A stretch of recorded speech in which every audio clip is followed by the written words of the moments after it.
오늘 우리가 읽은 이 본문의 말씀의 배경은 이스라엘 백성들이 광야를 지나 이제 처음으로 가나안 땅 초입에 들어서자마자 이제 도착해서 정탐꾼 12명 보내고 그리고 그 보고를 들은 직후에 이제 일어난 일입니다. 12명 중에 10명은 부정적인 보고를 했습니다. 그 땅에 젖과 꿀이 흐르고 있다. 우리가 가지고 온 이 과일을 봐라. 어마어마하게 크지 않느냐. 아, 그 땅이 정말 실로 젖과 꿀이 흐르는 땅이다. 여러분, 젖과 꿀이 흐른다라고 하는 것은 젖이 풍부하다는 건 뭐죠? 여러분, 소가 먹을 게 많다는 것이고, 꿀이 흐른다는 것은 이제 벌들이 많다는 건데, 이제 벌들이 많다는 건 꽃이 정말 많이 핀다는 뜻이니까 한마디로 먹을 게 너무나 풍성한 곳이다. 이렇게 보고는 했어요. 그러니까 그 사실, 그 현장을 바라보는, 사실을 바라보는 그 객관적인 보고는 똑같은 거예요. 젖과 꿀이 흐른다. 이건 같은 거예요. 그러나 이제 그것을 보고 해석을 하는 데 있어서 주관적인 게 들어가는 거죠. 해석이 달라지니까 문제가 생기는 겁니다. 여호수아와 갈렙은 하나님께서 우리에게 주신 땅이다. 너무 좋은 땅이다. 들어가자. 이건데 그것을 보고 해석한 10명의 해석은 그 땅에 안악자손도 있으니 우리가 만약 그곳에 들어가서 전쟁을 벌이게 되면 그들에게 분명히 우리는 메뚜기처럼 완전히 쓰러지게 될 것이고 우리는 멸절당하게 될 것이다. 이 보고에 백성들도 똑같은 내용을 가지고 이제 10명의 보고를 듣고 2명의 보고를 들은 거지 않습니까? 근데 백성들이 동요하기 시작했습니다. 뭐라고 되어 있냐면 밤새도록 울었답니다. 밤새도록 울었다고 되어 있어요. 지금 우리가 이 11절부터 읽지만 그 이전부터 있었던 일을 지금 계속 말씀을 드리는 겁니다. 그리고 회중들이 밤새도록 통곡하면서 우는데 여기서 멈추지 않고 모세와 아론을 원망하고 그리고 무슨 얘기까지 나오냐면 리더를 다시 세우자. 리더를 다시 세워서 애굽으로 다시 돌아가자 이겁니다. 그러니까 지금까지는 모세의 리더십을 따라서 여기까지 왔는데 돌아가기 위한 리더십을 다시 세워서 애굽으로 돌아가자. 여기까지 오게 된 거예요. 모세와 아론은 이 이야기를 듣자마자 그냥 엎드려졌습니다. 넙죽 엎드렸어요. 넙죽 엎드렸다는 의미는 완전한 반역 아닙니까? 주님의 그 인도하심 가운데 완전한 반역이니까 너무 두려워서 모세와 아론은 그 순간에 넙죽 엎드리고 그리고 갈렙과 여호수아는 옷을 찢었다 이렇게 되어 있습니다. 옷을 찢었다. 너무나 답답하니까. 그리고 하나님 아버지 앞에서 어떻게 너희가 감히 주님께서 선물까지 내어주시려고 우리에게 이렇게 하셨는데 어떻게 똑같은 것을 보고 이런 해석을 할 수가 있느냐라고 하면서 너무 괴로워했어요. 하나님께서 기뻐하시면 이 땅을 우리에게 주실 것이다. 다만 너희는 거역하지 말라. 워딩이 그거예요. 거역하지 말라. 주님이 기뻐하시면 우리에게 줄 것이니 너희는 거역하지 말라. 그리고 그 땅에 있는 백성을 두려워하지 말라. 그들은 우리의 먹이다. 하나님이 우리와 함께 하신다. 그렇게 아주 옷을 찢으면서 설득을 하는데요. 그럼에도 불구하고 백성들은 모세, 아론 그리고 똑같은 보고를 하고 있는 갈렙과 여호수아를 돌로 쳐서 죽이려고 합니다. 다시 리더를 세우기 위함인 것이죠. 이 순간의 회막에 하나님의 영광이 나타났어요. 그런데 성경에 보시게 되면 뭐라고 나타나 있냐면 모든 자손에게 나타나셨다 이렇게 기록을 하고 있습니다. 14장의 1절에서 11절까지 내용입니다. 그리고 뭐라고 하셨냐면 어느 때까지 나를 멸시할 거냐, 어느 때까지 나를 멸시할 거냐, 내가 그 많은 이적을 보여줘도 나를 어떻게 믿지를 않느냐.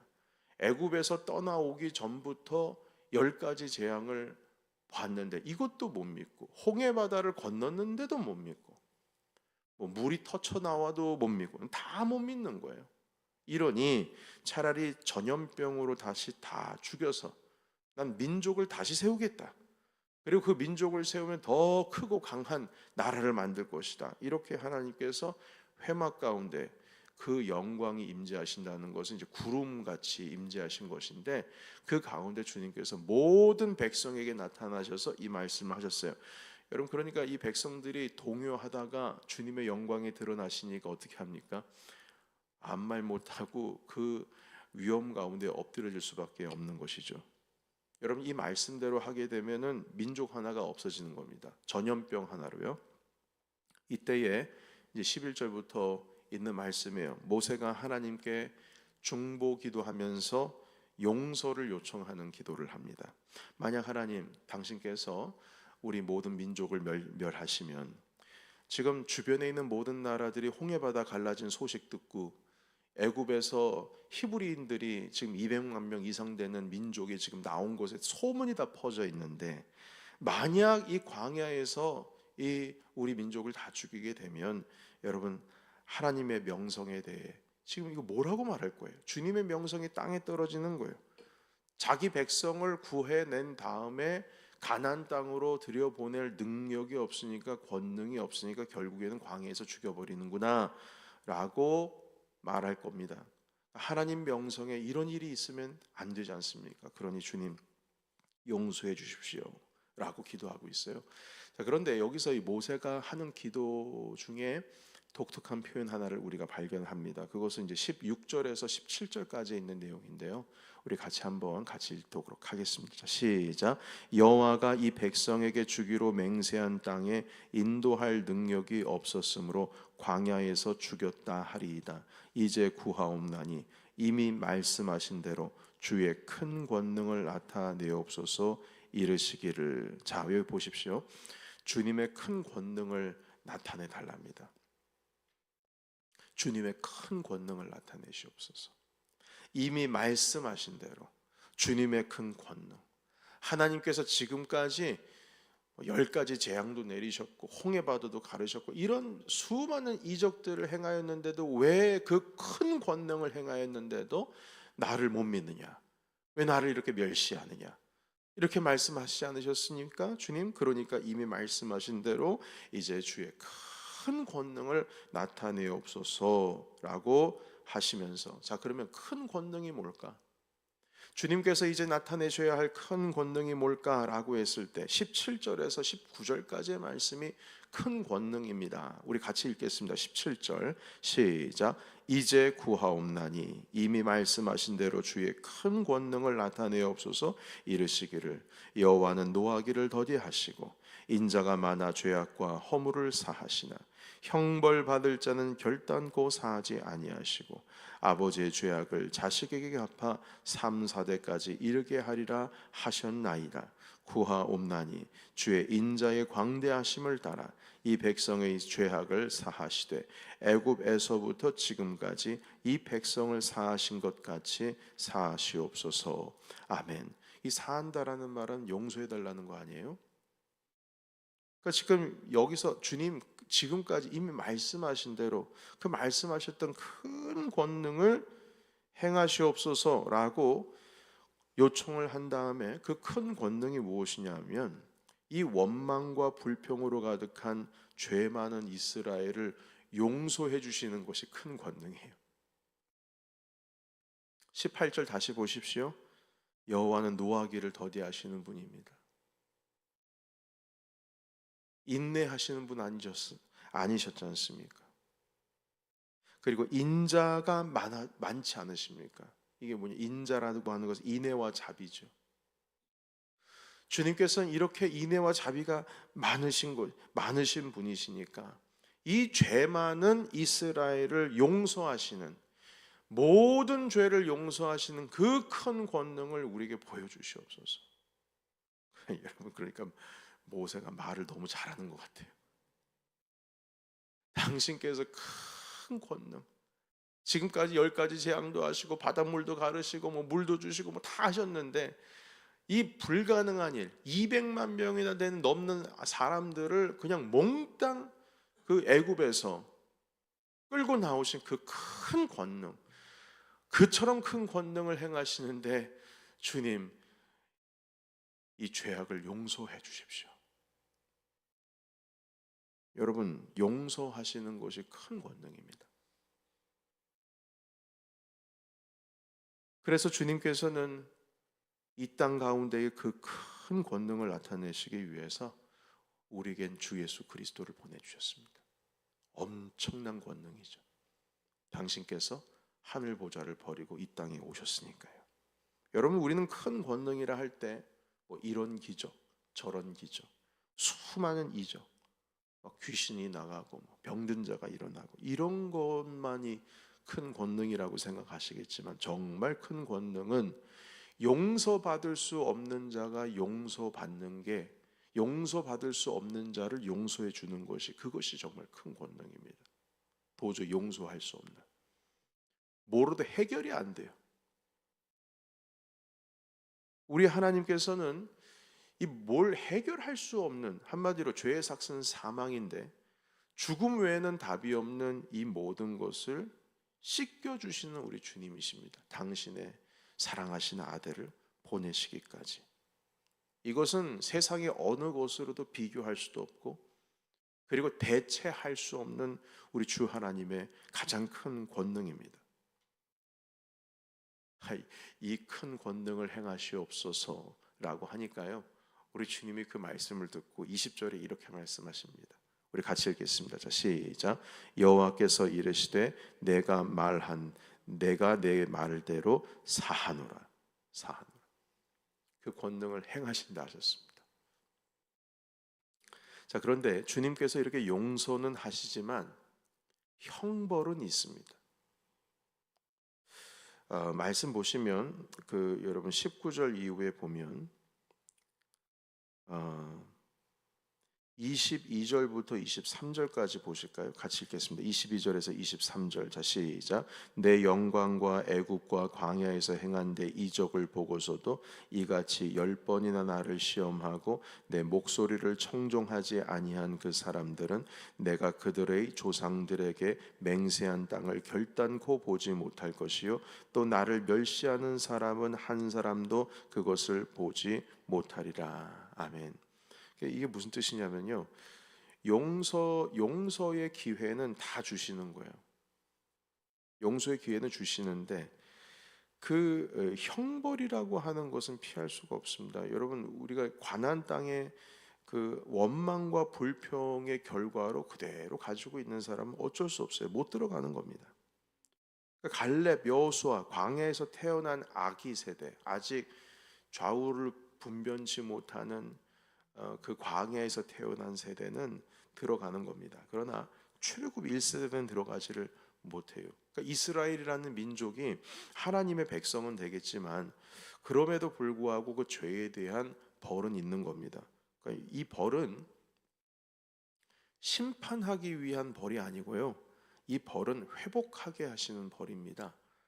그러니까 심판의 벌은 그 죄에 대한 대가를 철저히 치러서 멸망하기 위한 것이 이제 심판이지만, 회복하게 하시는 벌은 하나님의 백성이 하나님의 백성으로 살아갈 수 있는 길과 찬스를 열어주시는 거예요. 그러니까 바른 길을 가르쳐 주시는 것이죠.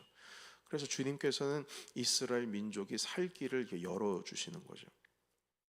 하나님 나라에서는 불순종이라고 하는 것이 있을 수가 없습니다. 주님의 나라는 100% 순종입니다.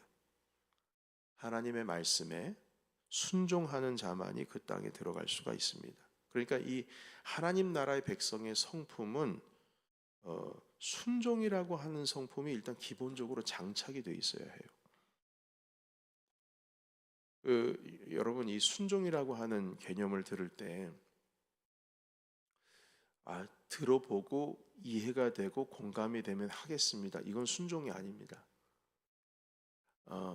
듣고 나서 여러 가지 반응이 있을 수 있지만, 제가 지금 이 상황이나 이 모든 것이 어렵고 힘든데 어떻게든지 그 말씀을 따라가려고 노력하는 사람이 있는가 하면, 이건 안 되는데 애초부터 그냥 문을 닫아버려요. 아니면 그 조건을 주님의 말씀의 조건을 나의 형편에 맞게 움직이려고 하는 그 경향도 있거든요. 그런데 하나님께서 원하시는 이 순종이라고 하는 것은 내가 지금 부족하고 연약하고 내 상황이 여의치가 않아서 정말 힘겹게 따라갈 수밖에 없는 상황이지만 그럼에도 불구하고 주님 제가 부족합니다. 그러나 주님 제가 따라가겠습니다 하면서 그 말씀 가운데에 어떻게든지 주님의 말씀을 따라가려고 하는 그 모습을 주님께서 원하시는 것인데 지금 여기 현장에 등장하고 있는 이분들의 모습은 아예 대놓고 주님께서 선물을 주신다고 하시는 것을 그냥 자기 스스로 차단을 해버리는 것이거든요. 여러분, 우리가 어렵고 힘들고 부족함에도 불구하고 따라가려고 하는 의지를 갖는 것과 애초부터 아이고 주님 이건 좀 못합니다, 이거랑은 완전히 다른 겁니다.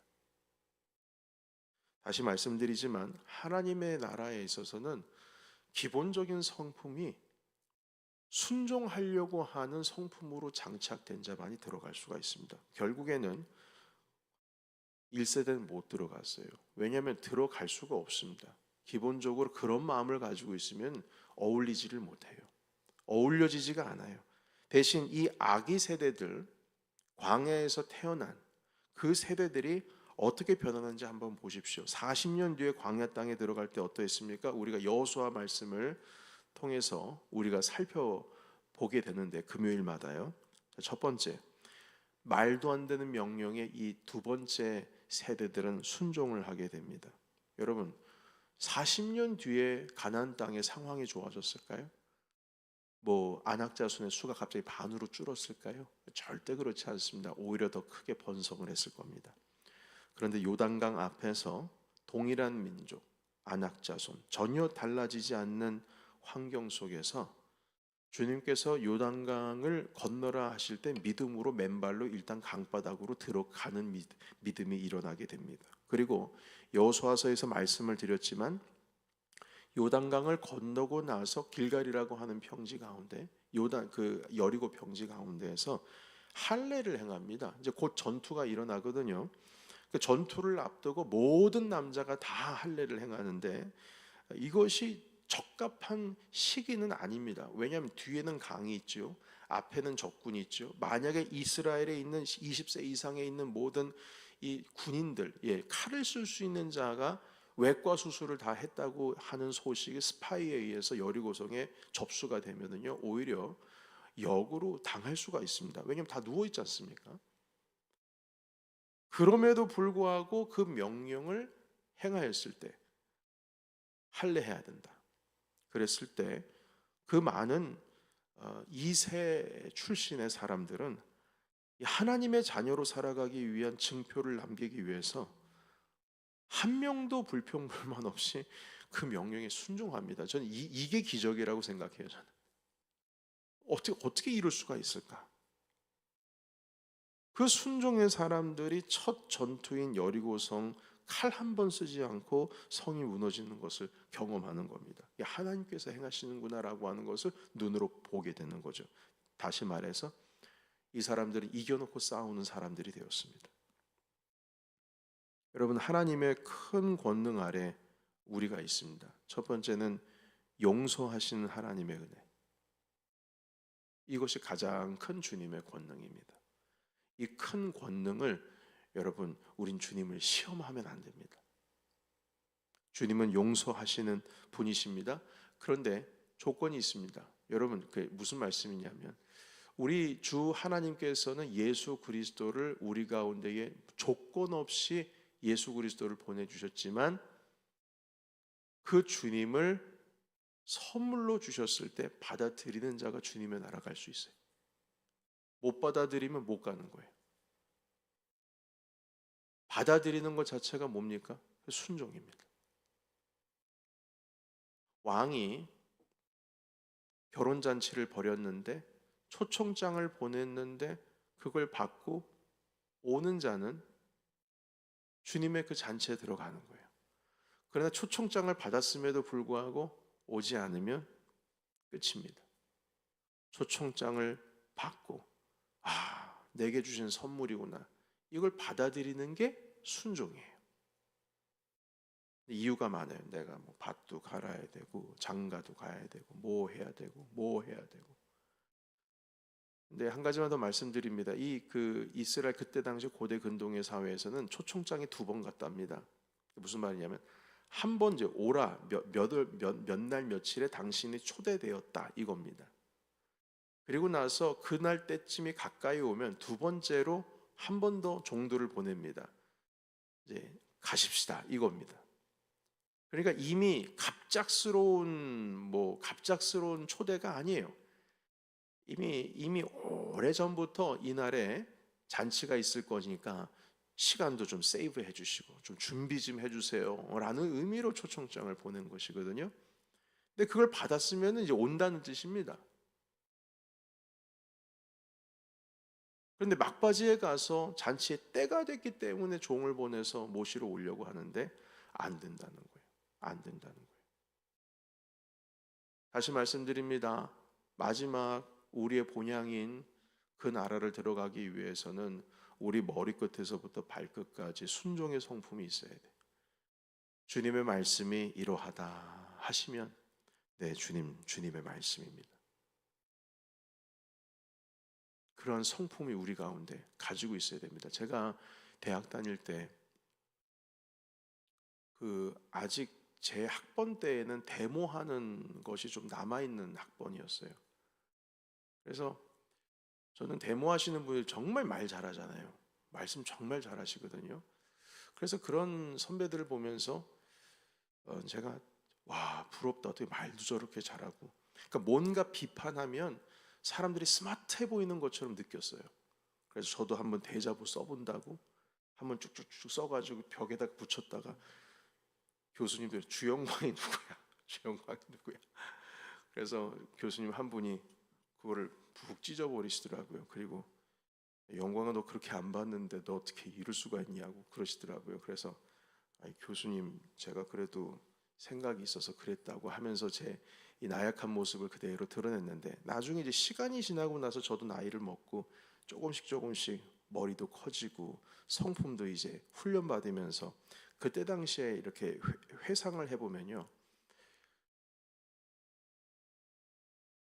그렇게 반기를 들 일은 아니었거든요. 그게 그렇게 무슨 학교를 막 뒤집어 엎을 정도로. 내가 왜 그랬을까? 그리고 그때 당시에 선배님들을 보면은 그 기질 자체가 어떤 권위에 대한 상처가 있는 사람들이 상당히 많았었던 것 같아요. 그러니까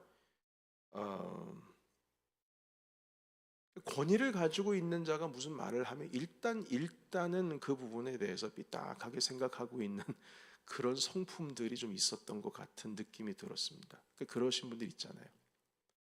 근데 이런 성품들은 빨리 사라져야 됩니다. 하나님의 제가 요즘 그 정치를 위해서도 기도하면서도 안타까운 건 뭐냐면요, 좌우를 떠나서 우리 특히 한국 사람들은 1900년대를 살아가면서 제대로 된 권위다운 권위를 경험해 보지 못한 세대들입니다. 특히 저보다도 제 앞 세대들은 더 그러신 것 같아요. 권위가 권위답지가 못해요.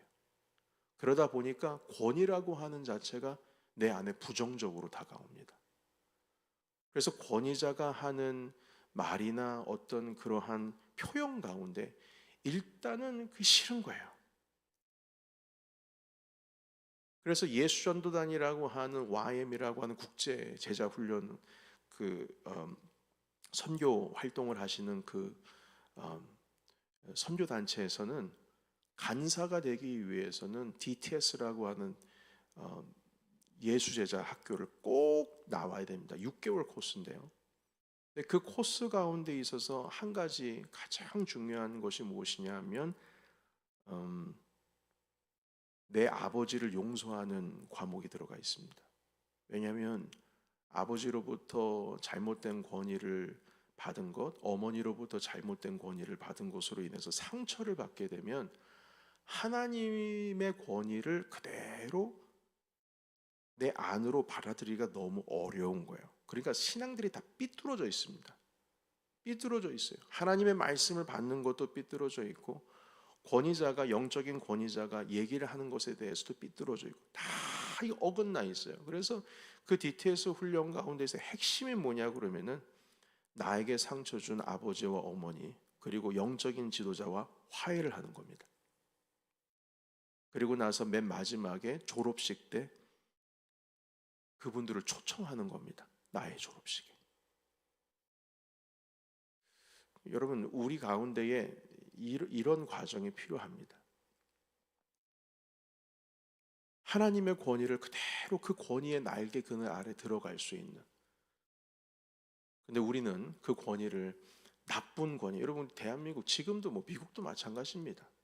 권위다운 권위를 제대로 받지를 못해서 사람들이 다 아파하고 있고, 그 경험 때문에 힘들어하고 있습니다. 교회의 권위도 무너졌지, 정치의 권위도 무너졌지, 대한민국의 공권력의 권위도 무너졌지, 다 무너졌어요. 이게 무너졌다라고 하는 것은 좌우를 떠나서 지금 얘기하는 거예요. 그래서 여러분, 우리가 기도해야 됩니다. 권위 안에 들어가는 법도 우리가 배워야 합니다. 주님께서 말씀하셨을 때 1세대 사람들은 애굽에서 제대로 된 권위를 배워보지를 못했기 때문에 결국엔 광야에서 불순종이에요. 그냥 불순종이 몸에 배 있습니다. 여러분, 오늘 이 말씀을 받으시면서 주님의 가장 큰 권능은 우리를 용서하시는 권능이다. 그 권능의 그늘 아래 우린 들어가야 된다. 주님께서 은혜의 자리로 초청할 때에 우리는 그 초청장을 받아야 된다. 하나님께서 은혜의 자리를 베푸실 때 함께 기도의 대행진 하자 하면 그 기도의 대행진 가운데 순종하면서 따라올 수도 있어야 돼요. 전도 대행진 한다 그러면 그 주님의 은혜 가운데 멍석 깔아놓은 거거든요. 함께 놀자고, 주님의 은혜 자리 가운데. 그러면 함께 들어올 줄 알아야 돼요. 그럼 그래서 교회의 강단의 자리가 제대로 된 권위를 하나님 아버지 앞에서 여러분들 가운데 드러낼 수 있도록 여러분, 저를 위해서도 기도해 주시고, 강단을 위해서도 기도해 주시고, 아울러서 팔로워십들도 그 권위 아래 들어올 수 있을 때, 그때서야 비로소 하나님의 크신 은혜가 우리 공동체 가운데 충만할 것입니다. 여러분, 이 말씀을 붙드시고 오늘 주님의 말씀, 가장 크신 주님의 은혜이신, 큰 권능이신 십자가의 은혜, 그 가운데로 우리 그 권능의 날개 아래로 들어가시는 저와 여러분이 되시기를 주님의 이름으로 축원합니다.